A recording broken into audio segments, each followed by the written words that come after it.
Brahma is not God. अब ये एक बहुत सूक्ष्म विषय है, लेकिन मैं ये फिर भी थोड़ा सा आपको कहती हूं। ईश्वर और ब्रह्म एक ही चीज नहीं है। जैसे आत्मा और जीव एक ही चीज नहीं, आत्मा का प्रतिबिंब है जीव, ऐसे ही उस ब्रह्म का प्रतिबिंब है ईश्वर। बात बहुत सूक्ष्म है जो कह रही हूं, वो शायद अभी पकड़ में ना आए, क्योंकि अगर सब चीजें तुम मेरी बोली समझ ही जाओ तो फिर बात ही खत्म ना हो जाए। उस दिन जब मेरी ये बातें तुम्हें समझ आने लग जाएंगी, फिर तो मुझे सुनने की भी जरूरत नहीं रह जाएगी, फिर तो आप स्वयं संत हो गए।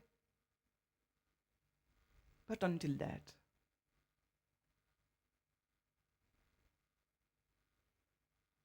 करता है जो, वह ब्रह्म नहीं ईश्वर है। ईश्वर माने माया में प्रतिबिंबित ब्रह्म को ईश्वर कहते। जब सृष्टि है तो उसका सृष्टा, उसका नियंता हम कह सकते हैं, पर जब सृष्टि ही ना हो तब फिर सृष्टा कहाँ गया?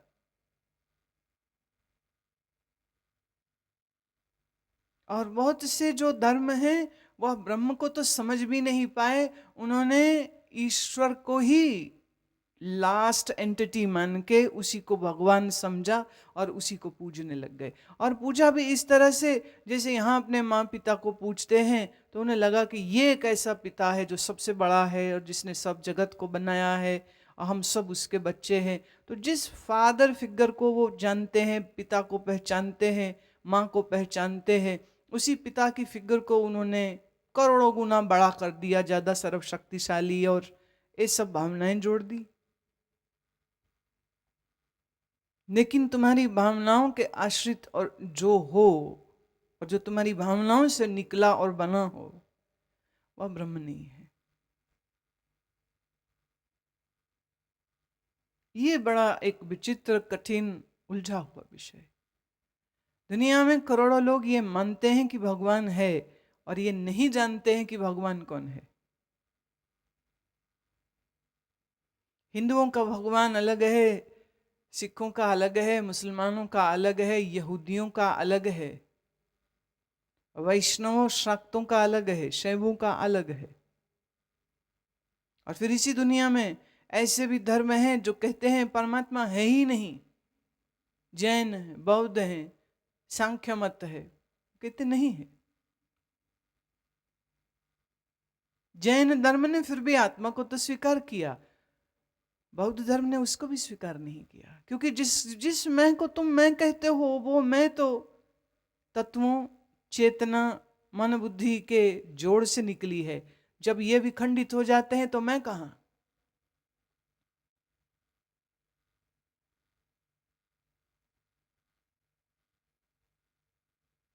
अपनी अपनी भावनाओं से ईश्वर की एक धारणा बनाई और फिर लोग आपस में लड़ते रहते, मेरा ईश्वर तेरे से बड़ा है, मेरा ईश्वर तेरे से ज्यादा शक्तिशाली है। ये आस्तिकों की भीड़ से बड़े नास्तिक और कोई नहीं हो सकते। मार्क्सवादी भी कहते हैं, कम्युनिस्ट भी कहते हैं परमात्मा नहीं है। कम से कम वो सच्चे तो हैं। जो चीज वो जानते नहीं है उसके बारे में वो क्यों कहें कि वो है? वो कहते नहीं है।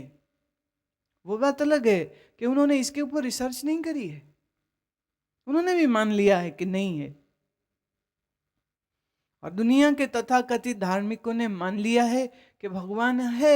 मिला उनको भी नहीं, देखा उन्होंने भी नहीं, जाना उन्होंने भी नहीं, बस मान लिया। लेकिन जो मानने से ऊंचे उठ के जानने में आ गए उसी को कहते हैं ब्रह्मज्ञानी। और ऐसे ही ब्रह्मज्ञानियों के क्या लक्षण होते हैं? सो गुरुदेव कहते हैं, ब्रह्मज्ञानी सदा निर्लेप, जैसे जल में कमल अलेप। ब्रह्मज्ञानी सदा निर्लिप्त रहता है, अनटच्ड, अनबैस्ड, नॉन पार्टीजन। ऐसे जैसे कीचड़ में कमल खिलता है, लेकिन कमल कभी भी कीचड़ से भरता नहीं, गंदा नहीं होता। वो उसके पत्ते पे बहुत से पानी की बूंदें आ भी जाएं तो वो पत्ते के ऊपर टिकी जरूर दिखती हैं, लेकिन जरा सा झटकी, एक हवा भी आई तो पानी बह जाता है, वो पत्तों के ऊपर टिकी नहीं रहती। कमल का फूल कीचड़ में है, लेकिन कीचड़ की जरा सी गंध भी कमल पर नहीं होती।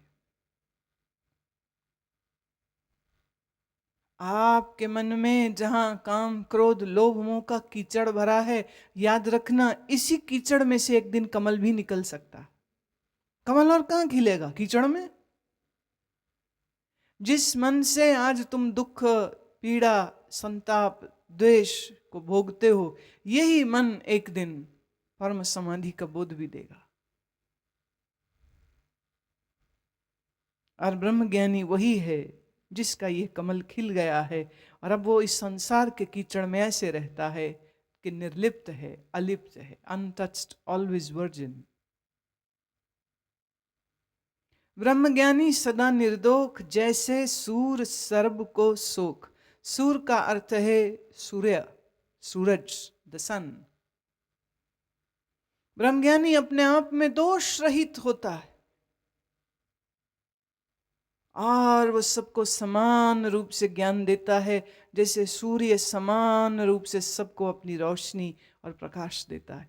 ब्रह्मज्ञानी भेद नहीं करते, उसके पास जो आएगा वो उसको इस ज्ञान की रोशनी का प्रसाद देगा। हम यूं भी कह सकते हैं कि ब्रह्मज्ञानी एक सूर्य होता, ज्ञान का सूर्य होता। ब्रह्मज्ञानी के दृष्ट समान, जैसे राज रंग को लागे तुल पवान।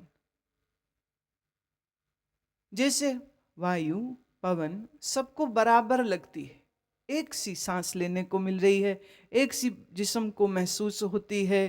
अब कोई राजा हो या कोई गरीब, हवा तो इस बात में भेद नहीं करती है कि भाई तू तो छोटा है, मैं नहीं तेरे को लगती, मैं तेरे फेफड़ों में नहीं जाती।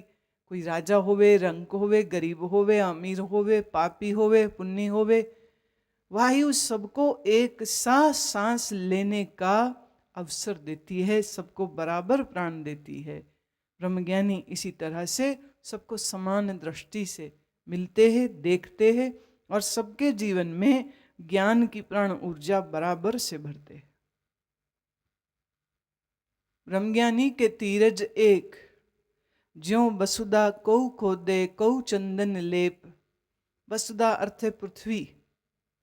जैसे पृथ्वी पर कोई कुदाली चला के उसमें गड्ढे बनाने लग जाए, या कोई पृथ्वी पर चंदन का लेप लगाने लगे, गुड़ी रंगोली बनाने लग जाए, गुलाब के इत्र छिड़क करके फूलों से धरती को सजाने लग जाए। धरती ये नहीं कहती है कि तुम मुझे सुंदर क्यों कर रहे हो या तुम मुझे खोद क्यों रहे हो। धरती में धीरज है। कौ खोदे कौ चंदन लेप, कोई खोदता है, कोई चंदन लगाता है। धरती सबको समान रूप से धीरज करती है, धारण करती है। कहते हैं ब्रह्मज्ञानी का धीरज भी धरती की न्याय ही होता है। उसके जीवन में कोई उसको सम्मान दे, कोई उसको अपमान दे, कोई उसे मौत दे या कोई उसे फूलों के हार दे, वो धैर्य धैर्य से भरपूर रहता है और किसी के प्रति कोई भाव नहीं बनाता, ना मित्रता का ना शत्रुता का। ब्रह्मज्ञानी का यह गुनाव, नानक ज्यों पावक का सहज स्वभाव। गुनाव माने गुण, ये ब्रह्मज्ञानी का गुण है। धैर्य उसका गुण है, सबको समान देखना उसका गुण है, और सबको एक दृष्टि से देखना ये ब्रह्मज्ञानी का कृत्य नहीं है, ये उसका स्वभाव है। जैसे पवन का स्वभाव तो एक ही रहेगा, पवन बहती रहती है, सबको प्राण देती है, ऑक्सीजन देती है, ये उसका सहज स्वभाव है। ये नहीं कि पवन कभी चलती है और कभी नहीं चलती है। तो ऐसा नहीं कि ब्रह्मज्ञानी कभी तो कृपालु है, कभी तो सबको समान दृष्टि से देखे और कभी भेद दृष्टि से देखे, कभी तो धीरज में है और कभी गुस्से में लाल पीला होकर के सामने वाले के प्राण निकालने को उतारू हो जाए। ऐसी वेरिएशंस, ऐसे टेम्परामेंट्स, ऐसा बिहेवियर चेंजेस ब्रह्मज्ञानी में नहीं है। समान, एक सा। ब्रह्मज्ञानी निर्मल ते निर्मला, जैसे मैल न लागे जला। बड़ी एक अद्भुत बात कह रहे हैं कि पानी कभी गंदा नहीं होता। एक कहानी कहती हूं। एक बार बुद्ध अपने शिष्य आनंद के साथ सफर कर रहे थे, पैदल चल रहे थे, प्यास लगी। बुद्ध ने आनंद से कहा कि जल चाहिए, और थोड़ी ही पीछे हम एक छोटी सी सरिता को पार करके आए हैं, तो तुम जाओ वहां से जल ले आओ। बुद्ध ये कह के बैठ गए। आनंद गए वापिस, पत्ते का दोना रास्ते में बनाया, और जब तक वो उस छोटी सी नदी सरिता तक पहुंचे, तो हुआ ये कि उससे शायद कुछ बैलगाड़ियां घोड़े निकले थे, तो सारा पानी गंदा कीचड़ से सना हुआ, पीने लायक नहीं। वापिस आ गए। कहते हैं कि बनते हम आगे चलते हैं, वो पानी तो पीने योग्य नहीं है, आगे जाएंगे तो कोई और पानी का स्रोत जरूर मिल जाएगा। बुद्ध कहते नहीं, तुम वापिस जाओ, वही जल पिएंगे। अब गुरु का आदेश हो तो आप प्रश्नोत्तर तो कर नहीं सकते। आदेश समझकर आनंद फिर चला गया, पर मन ही मन सोचते पानी इतना गंदा था, चलो कोई नहीं। अब 2 किलोमीटर वो गया था, 2 किलोमीटर आया था, 2 किलोमीटर फिर चल के जब गया, तो क्या देखता है कि पानी अब उतना गंदा नहीं है। वहीं बैठ गया, और क्या देखता है कि धीरे धीरे पत्ते बहते जा रहे हैं, मिट्टी के मोटे मोटे कण बैठ चुके हैं नीचे, और जो छोटे छोटे कण हैं वो भी धीरे धीरे सेडिमेंटेशन हो रही है, वो अपने आप नीचे बैठते जा रहे हैं, और पानी जैसा साफ पहले था अब वैसा ही साफ है। आनंद के मन में बड़ा एक भाव आया कि बुद्ध ने कितने अनोखे ढंग से मुझको एक संदेश दिया है जो मैं समझ नहीं पा रहा था। पानी तो कहीं से भी पी सकते थे, पर यही पानी उन्होंने दोबारा से मांगा, क्योंकि यहाँ के इस दृश्य से जो बात समझ लगी है कि जब मन बहुत गंदा हो रहा हो, पाप ताप संताप से भरा हुआ हो, अगर विवेक वैराग्य की धैर्य रखते हुए साधन करे और रुके, और मन को साक्षी होकर के देखता रहे, तो धीरे धीरे धीरे मन की ये सब मैल अपने आप बैठ जाती, चली जाती, और मन फिर इतना निर्मल और इतना शुद्ध हो जाएगा, इतना पारदर्शी हो जाएगा कि मन के आधार में जो प्रभु है उस प्रभु को देखना संभव हो जाएगा। अभी मन तो इतना गंदा, इतना अंधेरा और अविद्या की इस मोटी परत वाला हुआ है, कभी तो अपना आप पता नहीं चलता, परमात्मा क्या पता चलेगा।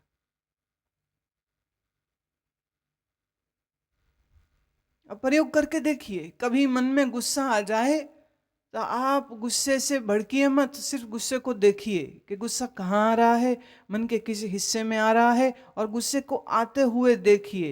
मन के दृष्टा बन के मन को देखिए, मन के इस गुस्से को देखिए और देखते रहिए, और अजब चीज, बिना कुछ किए अपने आप ये क्रोध विलीन हो जाएगा। वो बात अलग है कि अगर क्रोध में याद ही ना रहा कि मैंने देखना है क्रोध को, और क्रोध में बह गए, फिर तो कुछ नहीं हो सकता है। आंधी आने पर ये साक्षी की साधना की जाती है। ब्रह्मज्ञानी का मन सदा निर्मल होता है। ब्रह्मज्ञानी का मन जल जैसा होता है, और जल कभी मैला नहीं होता। मैला हुआ दिखता है। गंदे से गंदे तालाब में कुछ एक ऐसी बुशेस होती हैं, अगर आप वो उगा दीजिए और 2-4 मछली छोड़ दीजिए, आप देखेंगे वही गंदा पानी फिर से ऑक्सीजनेटेड हो जाता है।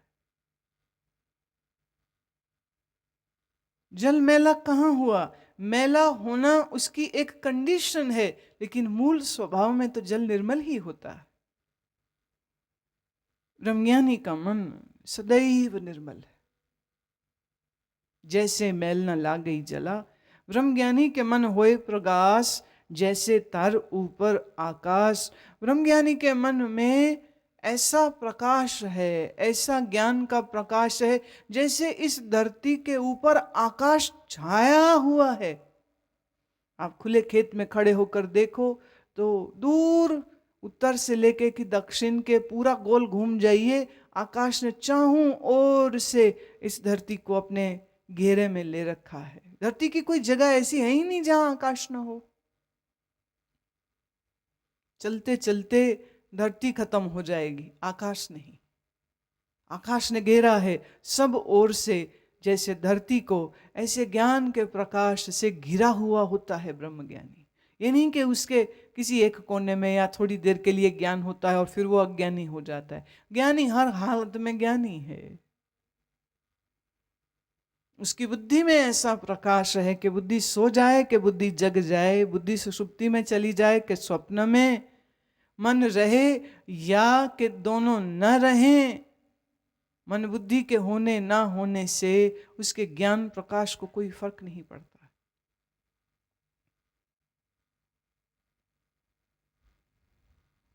ब्रह्मज्ञानी के मित्र शत्रु समान, ब्रह्मज्ञानी के नहे अभिमान।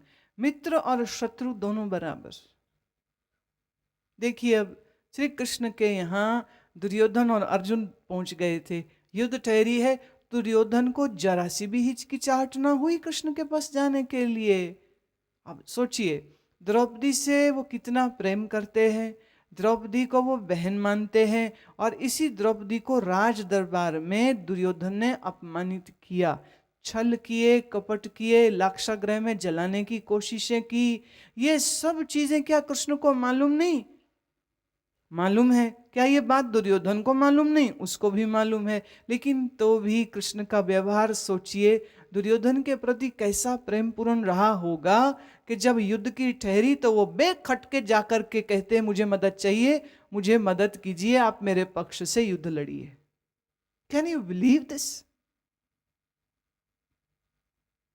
अर्जुन जाए कृष्ण के पास तो हमें हैरानी नहीं, लेकिन दुर्योधन भी उसी हक से जाता है, उसी अधिकार से जाता है और मांग करता है मेरी मदद करो।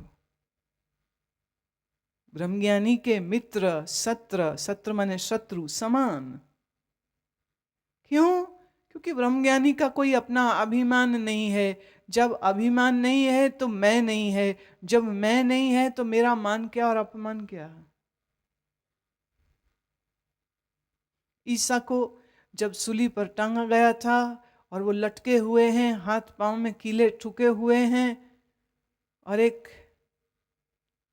भीड़ जमा है जो उनको मरता हुआ देखने आई है। वो यहूदी, वो जो सब कभी उनके चेले थे और आज सब उनके विरोधी हो गए, सब मौत का तमाशा देखने आए हैं और गालियां दे रहे। और ईसा उस समय पर कहते हैं प्रभु इनको क्षमा करना, ये नहीं जानते ये क्या कर रहे हैं, ये नहीं जानते ये क्या बोल रहे हैं। जो मार रहे हैं, जो गाली दे रहे हैं, जो अपमान कर रहे हैं, जिन्होंने हाथ पैर में कीले ठोक दिए हैं, ईसा उनके लिए प्रार्थना कर रहे हैं कि प्रभु इन पर कुपित मत होना। इन्हें मालूम नहीं है क्या कर रहे हैं।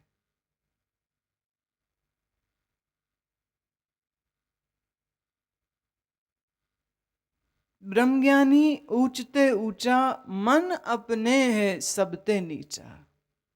ज्ञान की दृष्टि से ब्रह्मवेत्ता सबसे ऊंचा है, लेकिन अगर तुम उससे पूछोगे कि भाई क्या आप सबसे ऊंचे हैं, वो कहेगा ना जी हम तो सबके दास हैं। क्यों? अज्ञानियों के आगे हाथ जोड़ना ही अक्लमंदी होती। आप जब किसी को अपनी मैं दिखाओगे तो सामने वाला कॉम्पिटिटिव हो जाता है, आपको हराने की कोशिश करेगा। जब आपने पहले ही हाथ जोड़ दिए तो सामने वाला क्या लड़ेगा?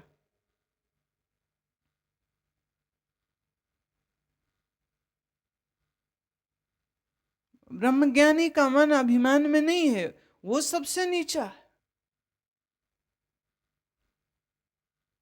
लेकिन आत्मदृष्टि से, बुद्धि की दृष्टि से, अध्यात्म की दृष्टि से ब्रह्मवेत्ता सबसे ऊंचा है। ब्रह्मज्ञानी से जन पए नानक जिन प्रभ आप करे। प्रभु तू जिसको चाहे उसे ब्रह्मवेत्ता बनावे। तू ही बनाने वाला है, कोई अपने आप कैसे बन सकता है। ब्रह्मज्ञानी सगल की जीना आत्मरस ब्रह्मज्ञानी चीना। चीना माने देखना। ब्रह्मज्ञानी सबके चरणों की धूल खुद को समझता है। वैसे उसने अंदर आत्मरस चखा। गुरु गोविंद सिंह महाराज के शब्द हैं ये, आत्म रस जह जानिया सो है खालस देव। प्रभ में मोह में तास में रंचक नाही वेव। इतना सा भी फर्क नहीं मुझ में, उस खालसे में और परमात्मा में जिसने अपने आत्मा का रस पिया है, माने जिसने अपनी निजता को पहचाना है, उसमें और परमात्मा में कोई फर्क नहीं होता।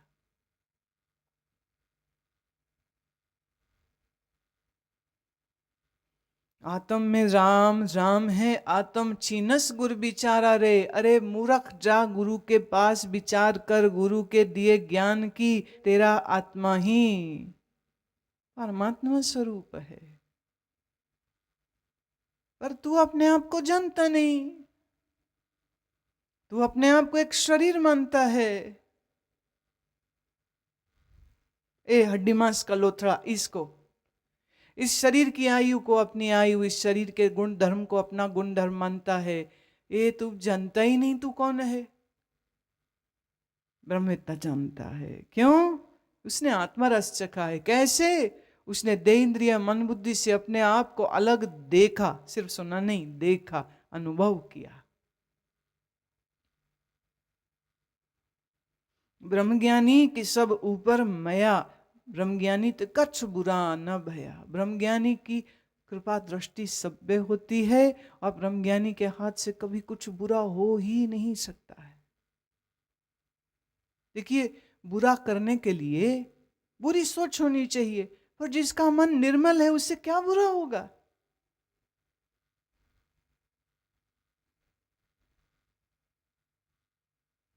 दुनिया में रहने वाले समस्त मनुष्यों के जो मन है ना, वो हमेशा ठंडे गर्म होते रहते, कभी शुभ कभी अशुभ की विचार करते हैं, कभी अच्छे कभी बुरे हो जाते हैं, कभी गम में या कभी सुख में होते हैं, कभी एजिटेटेड तो बड़े कभी काम होते हैं। Their mind changes and so does their behaviour. लेकिन ब्रह्मज्ञानी का मन बदलता नहीं रहता है। उसका मन शांत है, सदा एक रस में है, और वो अपने मन को इतने अच्छे तरह से जानता है, और उसका मन उसके हाथ से बाहर ही नहीं है। जिसका मन एक रस रहेगा उसका व्यवहार हमेशा एक सा ही होगा, उसके कर्म हमेशा श्रेष्ठ ही होंगे।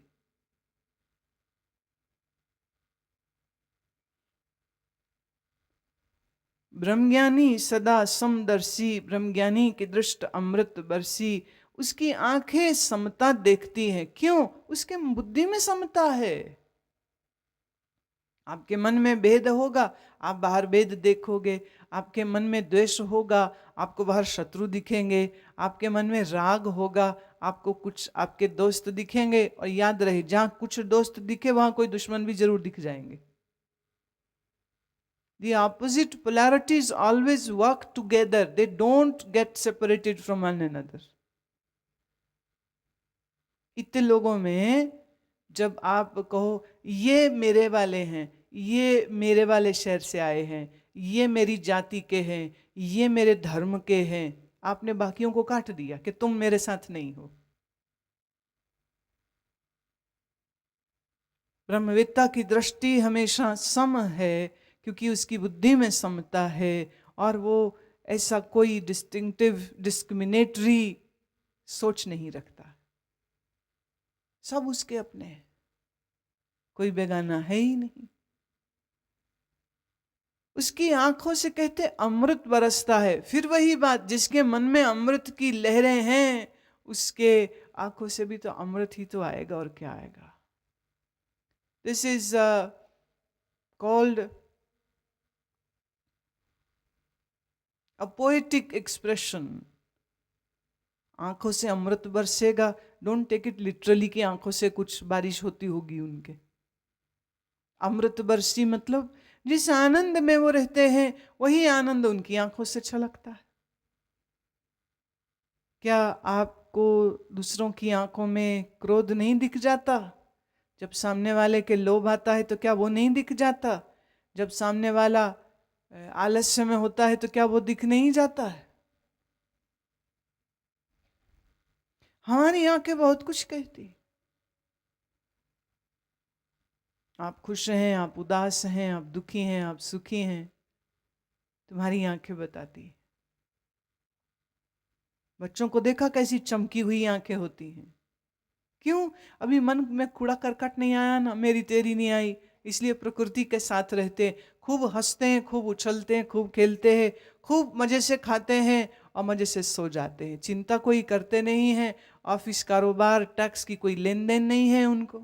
रिश्तेदारी क्या होती है उन्हें नहीं पता। आपकी लड़ाई है आपके पड़ोसी से, गालियां मारते हो एक दूसरे को, और वो उसी के घर में जाके खेल रहा होता है और तुम मारते थप्पड़ उसको। अरे हमारी उनसे बातचीत बंद है। तो तुम्हारी बंद है, मेरी थोड़ी बंद है। बच्चे के मन में भेद नहीं तो इसके मन में क्लेश नहीं। तुम्हारे मन में भेद है तो तुम्हारे मन में क्लेश है।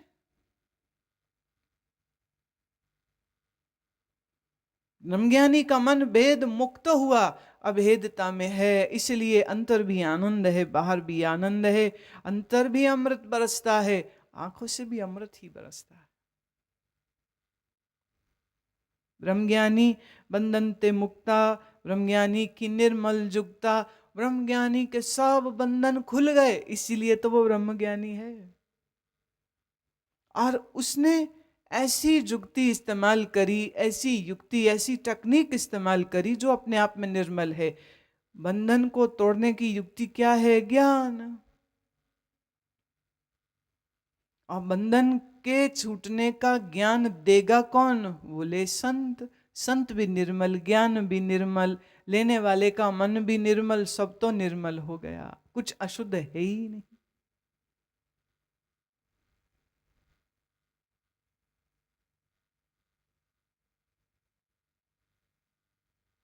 इस ज्ञान से श्रेष्ठ कुछ नहीं, इस ज्ञान से निर्मल कुछ नहीं। और इस ज्ञान का प्रकाश जिसके मन बुद्धि में है, वो आप भी प्रकाश मूर्ति हो जाता है। ब्रह्मज्ञानी का भोजन ज्ञान, नानक ब्रह्मज्ञानी का ब्रह्म ध्यान। अब इसका अर्थ ये नहीं है कि ब्रह्मज्ञानी अन्न नहीं खाएगा, पानी नहीं पिएगा, मिठाई नहीं खाएगा। तुम कहो कि लो जी ब्रह्मज्ञानी तो कुछ खाते पीते नहीं है, तो तुम्हारे घर में कोई ऐसे महात्मा कोई आ जाए तो तुम कहो भी इनको तो क्या खाना पूछना है, तो खाते ही नहीं है। वो कहते भोजन तो उनका ज्ञान है, वो ज्ञान ही खाते हैं।